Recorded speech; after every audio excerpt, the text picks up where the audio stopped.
Мамлекеттик салык кызматы 2021 жылдын жыйынтыгы боюнча бирдиктүү салык декларациясын кабыл алуу кампаниясын баштады. Ведомствонун басма сөз кызматы билдиргендей, декларациялык кампания 2 этапта өтөт. Ага ылайык 1 мартка чейин юридикалык жактар, 1 апрелге чейин жеке жактар.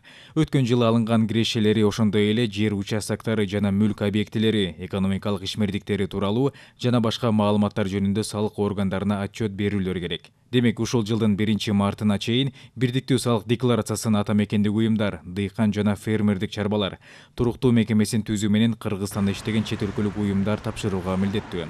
1 апрелге чейин мамлекеттик жана муниципалдык кызматкерлер, жеке ишкерлер, менчигинде салык салынуучу транспорт, батир жана үй мүлкү жана жер участогу бар жеке жактар, ошондой эле юридикалык жакты түзбөй туруп иштеген дыйкан жана фермердик чарбалар бирдиктүү салык декларациясын тапшырууга милдеттүү. Белгилей кетсек, 2021 жылга карата бирдиктүү салык декларациясы ошол жылдын 31 декабрына карата белгиленген формаларга жана мөөнөттөргө ылайык берилет. Кийинки жылдан тартып жаңы формалар жана мөөнөттөр боюнча бериле баштайт.